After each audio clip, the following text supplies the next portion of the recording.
हे फार महत्त्वाचे असे आपले महंत होते हनुमान आखाड्याचे. कुंभमेळा असो, अयोध्येचं आंदोलन असो, या सगळ्या हिंदुत्वाच्या लढाईमध्ये महंतजी हे पुढे असत. अनेकदा त्यांची आणि आमचीसुद्धा भेट झालेली आहे. त्यांचे आशीर्वाद एक हिंदुत्ववादी संघटना म्हणून शिवसेनेला अनेकदा मिळालेले आहेत. अयोध्येत जेव्हा उद्धवजी जाणार होते पहिल्या वेळेला तेव्हा आम्ही त्यांचे आशीर्वादही घेतले होते. पण त्यांचा काल ज्या पद्धतीनं त्यांच्या मृत्यूचं प्रकरण समोर आलं ते अत्यंत रहस्यमय आहे. आत्महत्या जरी म्हणत असाल तरी त्यांच्या भक्तांना ती हत्या वाटते. आणि त्यामागे कोणतं षडयंत्र आहे, नक्की काय आहे,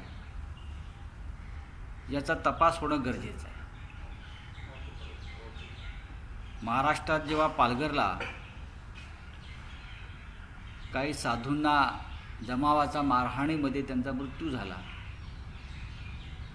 तेव्हा तो हिंदुत्वावर हल्ला म्हणून भारतीय जनता पक्ष देशभरातला, अगदी उत्तर प्रदेशातून सुद्धा हा आवाज उठला होता. महाराष्ट्रातले सोडाच, पण नरेंद्र गिरी यांच्या संशयास्पद मृत्यूचं जे प्रकरण समोर आलं आहे, तर मला असं वाटतं कोणीतरी हिंदुत्वाचा गळा उत्तर प्रदेशमध्ये घुसलेला दिसतोय मला. याची चौकशीसुद्धा CBI कडून व्हावी. जशी आम्ही पालघर प्रकरणाची चौकशी ही निपक्षपातीपणे करण्याचा प्रयत्न केला, तशीच त्यांच्या अनेक भक्तांची मागणी आहे की ही चौकशीसुद्धा नरेंद्र गिरीच्या रहस्यमय मृत्यूची. हा मृत्यू अत्यंत रहस्यमय आहे. कारण जेव्हा जेव्हा आम्ही त्यांना भेटलो आहे तेव्हा मला ते एक मजबूत मनाचे, सगळ्यांना आपला कवेत घेणारे, मार्गदर्शन करणारे असे मला ते धर्मगुरू वाटले आमचे. ते आत्महत्या करतील का मला वाटत नाही. कारणं शोधायला पाहिजे आणि ती कोणी शोधायची हे आता ठरवायला हवं. अत्यंत दुर्दैवी असा प्रकार आहे हा.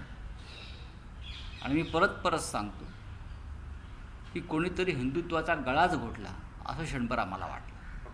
सर, दुसरा एक प्रश्न आहे. आनंद गीते आताच म्हणलेत की महाविकास आघाडी ही केवळ तडजोड आहे. राष्ट्रवादीचा जन्म काँग्रेसच्या पाठीत खंजीर खूप झालाय. पुढला काय प्रश्न?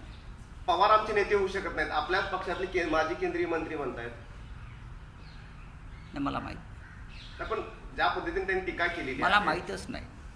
महाराष्ट्रातली व्यवस्था ही 3 पक्षांची एकत्र असलेली व्यवस्था आहे. शरद पवार हे देशाचे नेते आहेत.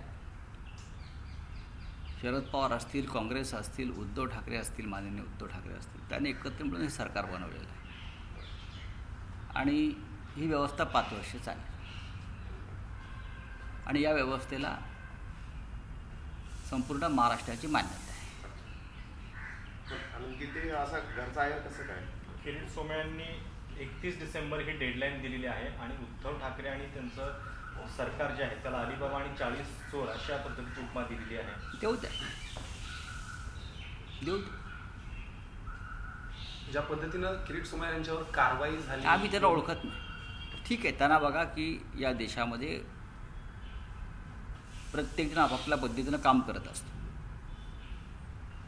कोणाकडे काही विशेष माहिती असेल तर त्याने ती घ्यावी आणि राज्यातलं पोलीस दल आहे त्याच्याकडे द्यावी. उद्धव ठाकरे किंवा संपूर्ण ठाकरे परिवार किंवा महाराष्ट्राचं सरकार हे कायद्याच्या चौकटीत राहून काम करणारं सरकार आहे. आम्हाला नियम, कायदे, कामाच्या पद्धती माहिती आहे. कोणी चिखलफेक किंवा चिखल उडवायचं ठरवलं असेल एक राजकीय द्वेषापोटी तर तो त्यांचा प्रश्न आहे. अशा गोष्टींकडे दुर्लक्ष केलेलं बरं अशी आमची भूमिका आहे. ठीक आहे ना, आरोप प्रत्यारोप होत असतात. पण तुम्ही कोणत्या स्तरावर जाऊन हे आरोप प्रत्यारोप करताय हे महत्त्वाचं आहे. पण कुठेतरी समन्वयाचा अभाव दिसून येत नाही का? गृहमंत्री म्हणतात की मुख्यमंत्र्यांना माहित असेल की नाही, ते सोडून द्या आपण विषय. सुद्धा म्हटलं तो होतं विषय की महाराष्ट्रातला नाही विषय आहे. तुम्ही ते कशाला विचारताय? तर काल महाराष्ट्रात राजकीय विषय आहे ना. त्याच्यावर बोललो आम्ही. कोऑर्डिनेशन काल त्या विषयावरती महाराष्ट्रात सविस्तर चर्चा झालेली आहे. हा विषय दिल्लीचा नाही, हा राज्यातला विषय राज्यात. पण होम मिनिस्टर ही माहिती देतात का? ओबीसी आरक्षणासंदर्भातलं जे ऑर्डिनन्स सरकारनं काढलेलं आहे महाराष्ट्र सरकारनं, त्याच्यावरती राज्यपाल स्वाक्षरी करणार का अशी उत्सुकता आहे. आज ते मुंबईत परत आहेत. तुम्हाला वाटते राज्यपाल या महाराष्ट्र सरकारनं जो अध्यादेश आपण काढला असं म्हणताय तो संपूर्ण समाजाच्या हिताचा, महाराष्ट्राच्या हिताचा, ओबीसी वर्गाच्या हिताचा. त्याच्यावर जर राज्यपाल सही करणार की नाही शंका जर कोणाला आली असेल ते दुर्दैव आहे. जसं 12 राज्यपाल नियुक्त सदस्यांची जी यादी पाठवलेली आहे ती सुद्धा सर्वसमावेशक आहे. त्यात ओबीसीचे लोक आहेत, त्यात मागासवर्गीय आहेत, त्यात कलाकार आहेत, त्यात साहित्यिक आहेत, त्यात शेतकरी कार्यकर्ते आहेत. ती सुद्धा सर्वसमावेशक सर्व समाजाचं प्रतिनिधित्व करणारी यादी आहे. राज्यपालाने ती सुद्धा रोखून ठेवली आहे. राज्यपाल काही रोखू शकतो. तुम्ही दिल्लीत आलायत, राहुल गांधी यांची भेट घेणार अशी एक चर्चा आहे. मात्र राहुल गांधी यांच्याशी माझी चर्चा गेल्या 2 दिवसात झालेली आहे. राहुल गांधी सध्या चंदीगडला आहेत. तिथून ते थोडं पुढे जाणार आहेत आणि मला वाटतं 2 दिवस ते दिल्लीत नाही आहेत अशी माझी माहिती आहे. पण त्यांचा माझा संवाद आणि संपर्क सुरू आहे. इतर काही गाठीभेटी आहेत का तुमच्या दिल्लीत? पाहू ना, आता दिल्लीमध्ये आल्यावर गाठीभेटी होतच असतात. पण राहुल गांधी यांच्याशी काही राज्यातल्या या सगळ्या घडामोडीवर चर्चा होणार आहे? काही त्यांच्याकडे पूर्ण माहिती आहे राज्यातल्या घडामोडींविषयी. ज्या राज्यामध्ये काँग्रेसचं एक सरकारमधला सहभाग आहे त्या राज्याविषयी त्या पक्षाच्या श्रेष्ठींना माहीत असणं हे अपेक्षित आहे आणि त्याला माहिती आहे. सर, फक्त एकच मुद्दा, गीते म्हणतात की काँग्रेस आणि शिवसेना कधीच एक होऊ शकत नाही. मला माहित नाही, त्यांना जास्त माहिती नाही. अच्छा, म्हणजे एक होऊ शकत नाही असं मला म्हणतात. सरकार आहे माहित. तिन्ही पक्षाचं. माननीय उद्धव ठाकरे निर्णय घेतील ना त्याविषयी. का बोलले असावेत? पक्षाचे प्रमुख जे आहेत उद्धव ठाकरे ते या संदर्भात निर्णय घेतात.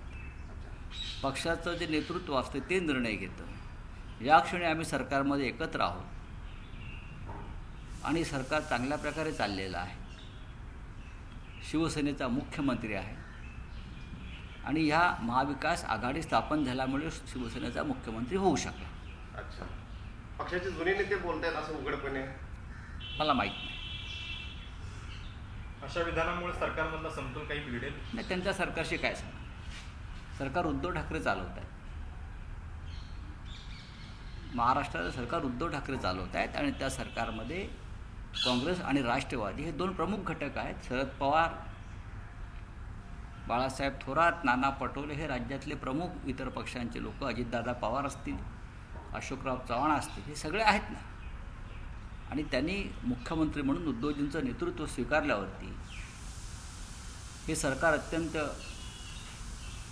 चांगल्या प्रकारे समन्वय असल्यामुळे हे सरकार आतापर्यंत आलं. 2 वर्ष झाली. त्याच्यामुळे कोणाची काही मतं असतील त्याची व्यक्तिगत मतं असतात. तर हसन मुश्रीफ साहेबांच्या संदर्भातलं जे प्रकरण आहे, जे किरीट सोमय्या करतायत, आता ही न्यायालयातली लढाई रस्त्यावर होताना दिसते. कायदा सुव्यवस्थेची परिस्थिती निर्माण ही झालेली आहे. रस्त्यावरची लढाई जी आहे म्हणताय तुम्ही, ही वेळ आम्ही आणलेली नाही. महाराष्ट्रामध्ये कायदा सुव्यवस्था व शांतता नांदावी ही जबाबदारी विरोधी पक्षाची सुद्धा आहे.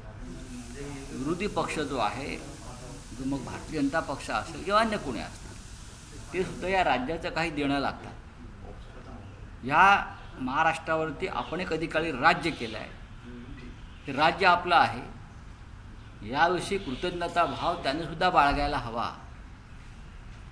सत्ता गेली म्हणून राज्याशी द्वेषभावनेनं वागायचं, राज्याशी म्हणतोय जनतेशी द्वेषभावनेनं वागायचं, हे काय बरोबर नाही. सत्ता येते आणि सत्ता जाते.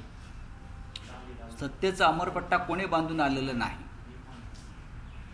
अनेकदा राजकीय गणित समीकरणं घडत असतात, बिघडत असतात. त्यातून सुद्धा सत्तेच्या शिड्या वर खाली होत असतात, हे विरोधी पक्षाला सुद्धा समजायला हवं. पण ज्या पद्धतीने आज महाराष्ट्रामध्ये राज्याचा विध्वंस करण्यासाठी विरोधी पक्ष एखाद्या आखाड्यात उतरल्याप्रमाणे काम करतो, ती काही महाराष्ट्राची परंपरा नाही. या राज्यामध्ये अशा प्रकारचं द्वेषपूर्ण राजकारण, एकमेकाला खतम करण्याचं राजकारण, केंद्रीय तपास यंत्रणांचा गैरवापर करून राजकीय कार्यकर्त्यांना खतम करण्याचं राजकारण हे कधी घडलं नव्हतं. जसं माननीय शरद पवार यांनी मध्यंतरी सांगितलं की संवाद संपलेला आहे. तो पूर्वी संवाद होता एकमेकांमध्ये, मग विरोधी पक्ष असतील किंवा सत्ताधारी असेल, ही महाराष्ट्राची परंपरा आहे. यशवंतराव चव्हाण असतील, वसंतदादा पाटील असतील, वसंतराव नाईक असतील, शरद पवार असतील, बाळासाहेब ठाकरे असतील, कायम एकमेकात संवाद राहिलेला आहे राज्याच्या हितासाठी.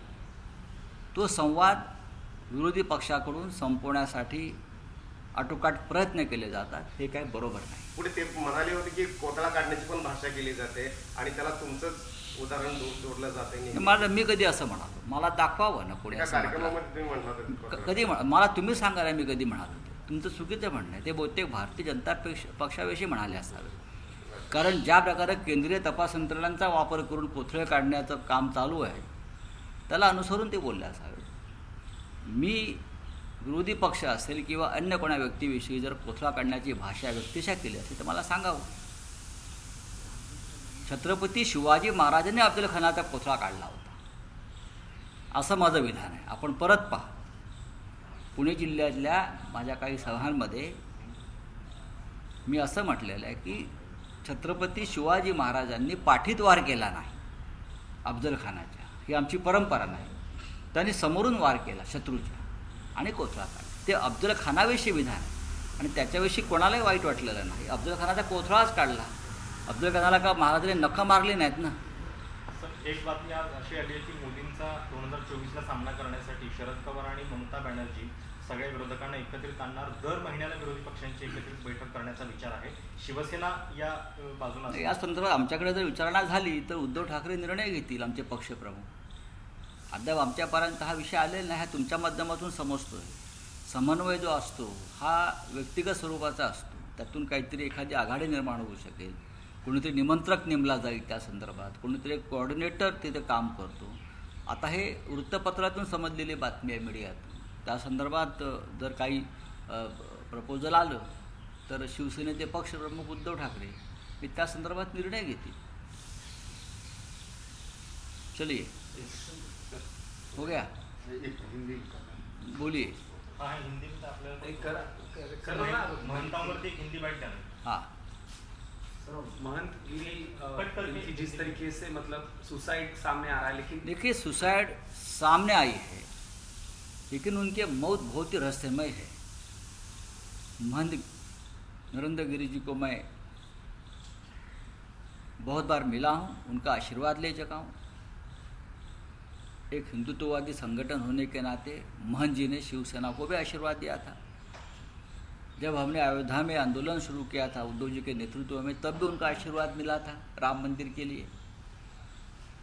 राम मंदिर आंदोलन में महंत जी का बड़ा योगदान रहा है.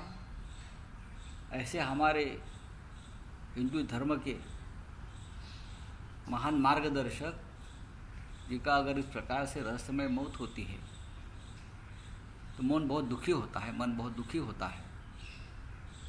पालघर में अगर 2 साधुओं की हत्या हो गई थी तो पूरे देश में भारतीय जनता पार्टी ने एक बखेड़ा खड़ा किया था कि ये जांच सीबीआई को देनी चाहिए, ये जांच एनआईए को देनी चाहिए, ये होना चाहिए, ये होना चाहिए. अब हमारे महंत जी की मौत का रहस्य कौन सुलझाएगा? क्या ये आत्महत्या ही है या और कुछ है? इस बारे में सिर्फ हिंदू समाज नहीं, पूरा देश जानना चाहता है. और ये दिल्ली तक ये प्रश्न उठेगा कि महंत जी का मौत क्यों हो गई. छत्रपतींचा विचार म्हणजे